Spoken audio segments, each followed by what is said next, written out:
D'après mes estimations, 6% passent à l'acte avec des mineurs.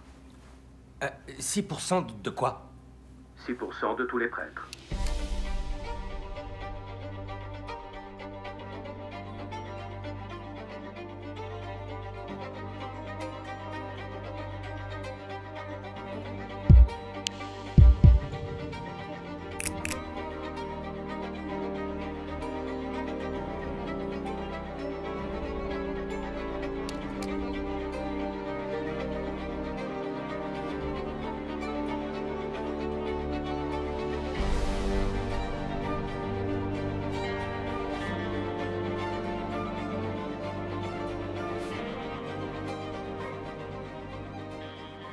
Tant que je sache, ces documents sont sous scellés. D'accord, mais ça n'empêche pas qu'un prêtre de Boston a abusé de 80 enfants, qu'on a un avocat qui dit pouvoir prouver que le cardinal savait et qu'avec ça, on n'a fait que 2 articles ces 6 derniers mois. Il me paraît évident que c'est un sujet dont un journal local ne peut pas ne pas parler. Et à tout le moins, nous devons consulter ces documents.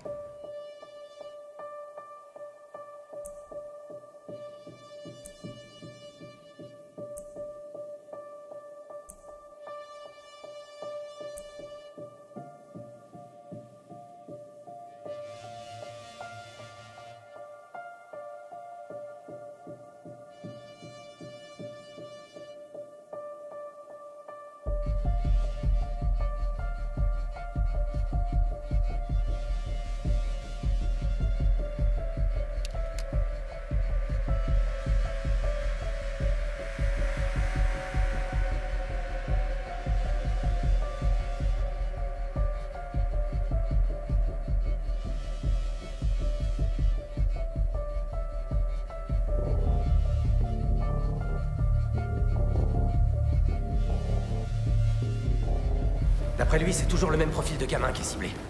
Des familles à revenus modestes, père absent ou parents divorcés.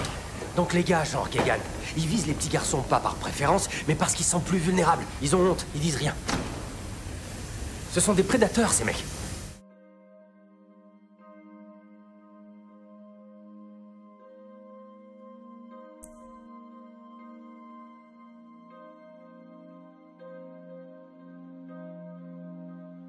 Depuis 30 ans, j'étudie les prêtres violeurs et leurs victimes. Ah oui? Et vous travaillez uniquement là-dessus? Écoutez, Mike, l'Église veut nous faire croire qu'il ne s'agit que de quelques brebis galeuses, mais le problème est beaucoup plus vaste. Plus vaste à quel point? Eh bien, si je me fonde sur les études, je le classerai parmi les phénomènes psychiatriques identifiables.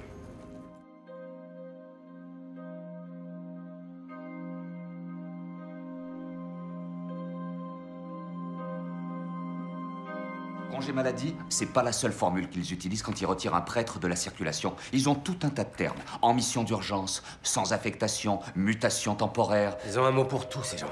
Sauf pour viol. Et ils changent de paroisse beaucoup plus fréquemment que les autres prêtres. Quand j'étais gamin, ils déménageaient après 7 ou 8 ans, même plus. Ces gars-là, c'est 2 ou 3 ans max.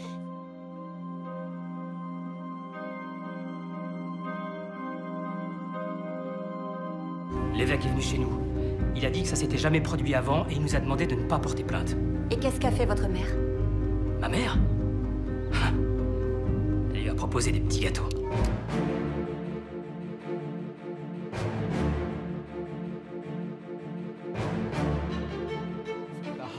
Les plus hauts dirigeants de l'Église savaient que des prêtres maltraitaient des enfants depuis des décennies. Et on a prouvé qu'ils avaient gardé tout ça secret. Ça, c'était le coup de grâce.